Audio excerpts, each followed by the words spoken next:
নমস্কার সবাইকে, পিয়া উইথ ফিংলানি ব্লগটিতে আপনাদের সবাইকে জানাই সাদর আমন্ত্রণ। আশা করছি আপনারা ভালো আছেন, সুস্থ আছেন, আমরাও ভালো আছি। তো অনেক দিন হলো ভিডিওগুলো আপলোড করা হচ্ছে না। এই ভিডিওটা হচ্ছে জুলাই মাসের মাঝামাঝি একটা সময়ে। অনেক ভিডিও জমেও গেছে, কিন্তু সময়ের অভাবে আপলোড করা হচ্ছে না, কিন্তু অবশ্যই করব, যদিও একটু লেট হচ্ছে। তো আমরা বিয়ের কেনাকাটা করতে চলে এসেছি প্রিয় গোপাল বিষয়তে। যদিও কেনাকাটা কমপ্লিট, সেই সময় আর ভিডিওগুলো করে উঠতে পারিনি, কারণ দোকানে প্রচণ্ড ভিড় ছিল আর শাড়ি দেখতে এত ব্যস্ত হয়ে পড়েছিলাম, ভিডিও করার সময় পাইনি। তো যাই হোক, যে শাড়িগুলো নিয়েছি সেগুলো একটু আপনাদের সঙ্গে শেয়ার করি। এটা একটা স্বর্ণচুড়ি, পিওর স্বর্ণচুড়ি, সিলমার্ক দেওয়া আছে এবং শাড়ির কোয়ালিটি ভীষণ ভালো, যেটা হাতে নিয়ে বুঝলাম।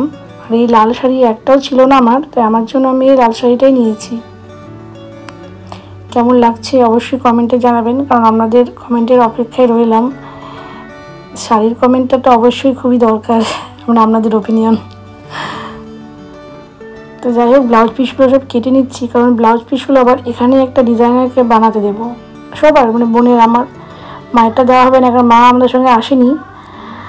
আর এই বিয়ে বাজার করতে মোটামুটি আমাদের 3 দিন মতো কলকাতায় থাকতে হবে, কারণ অনেক শাড়ি, অনেক জামা কাপড় কিনতে হয় তত্ত্বে। তারপরে জামা কাপড় আছে ছেলেদের, মেয়েদের, বাচ্চাদের সবার। তারপরে ইমিটেশন আছে, অনেক কিছু কেনাকাটি। তাই ভাবছি 3 দিন মতো কলকাতায় থাকতেই হবে। তো আজকে প্রথম দিন, আর সব ভিডিও হয়তো আমাদের সঙ্গে শেয়ার করতে পারবো না। এটা হচ্ছে আর একটা স্বর্ণচুড়ি, এটা আমার মায়ের জন্য নিয়েছি বিয়ে উপলক্ষে। এটাও পিওর। তো কালারটা কেমন হয়েছে অবশ্যই জানাবেন। মা খুব একটা ডিপ কালার পরতে পছন্দ করে না, কারণ একটু বয়স হয়েছে, তো এই জন্য লাইট কালারই নিয়েছি। কিন্তু লাইটের মধ্যেও কালারটা আমার খুব ভালো লেগেছে, আর এর সঙ্গে ব্লুর কন্ট্রাস্টটা দারুণ লাগে আর কি। কাজগুলো এত সুন্দর। আর এনাদের এখানে ফলস পিকও করতে দিচ্ছি, কারণ এনারা এই নেটের মধ্যে আঁচলের মধ্যে নেট বসিয়ে দেয়, কারণ ওই কাজগুলো যাতে জড়িগুলো উঠে না যায় সেই জন্য।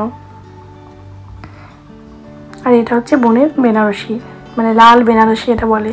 তো গুটিগুলো খুব সুন্দর দেখতে ভিতরে, আর মিনে করা আছে, অপূর্ব লাগছে দেখতে আর কি। খুব ভালো লেগেছে এই শাড়িটা আমার, তাই এটাই নিলাম। অনেকেই অনেক দেখিয়েছে, তার মধ্যে এটা খুব ভালো ছিল, ভালো লাগলো আমাদের আর কি। আর বেনারসি তো ভালোই লাগে সবার।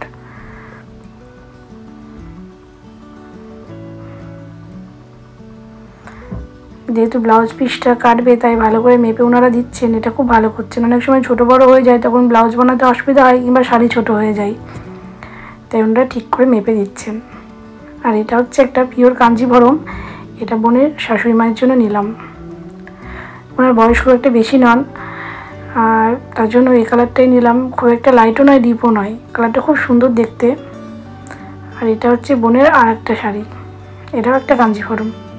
তো অনেক শাড়ি নিয়েছি, সবগুলো আর এই মুহূর্তে দেখাতে পারছি না, তবে অবশ্যই আপনাদের সঙ্গে শেয়ার করব বিয়ের আগে কী আমরা তত্ত্বে দিচ্ছি, কী শাড়ি কিনেছি সব দেখাবো, কী গয়নাঘাটি কিনলাম সব কিছু শেয়ার করব। প্রিয় গোপাল বিষয় থেকে ছেড়ে আমরা এখন ঢাকেশ্বরীতে চলে এসেছি, একদম বড় বাজার থেকে একদম গড়িয়াহাট। মাঝখানে অনেক কিছু কেনাকাটি হয়েছে, সেগুলো আর ভিডিও করতে পারলাম না, তবে শাড়ির ভিডিওটা অবশ্যই করলাম। তো এখানে আরেকটা বেনারসি নেওয়া হবে, যেটা ছেলের বাড়ির পক্ষ থেকে ওকে দেবে, রিসেপশনে পড়বে যেটা।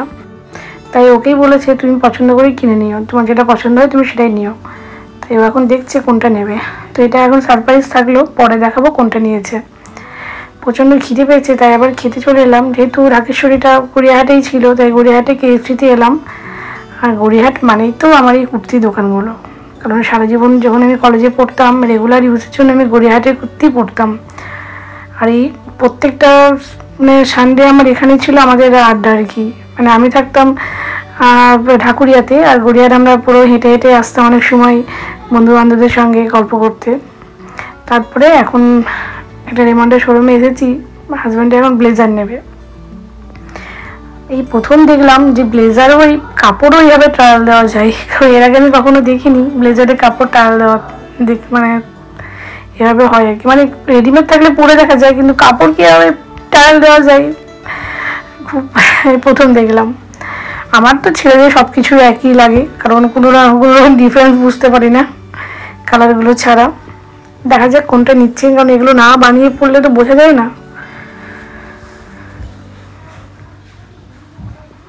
ছেলেদের জামা কাপড় কেনা ভীষণ বোরিং ব্যাপার, সব একরকম দেখতে।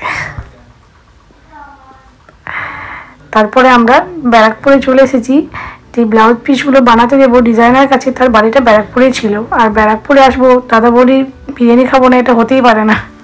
তাই এখন ঢুকে গেছি দাদা বৌদির বিরিয়ানি খেতে রেস্টুরেন্টে। তখন তো এত বড় রেস্টুরেন্ট ছিল না, এখন দেখছি বিশাল বড় রেস্টুরেন্ট করেছে, একদম 3 তলা অবধি। তো এটা আমার 3rd টাইম দাদা বৌদির বিরিয়ানি খাওয়া।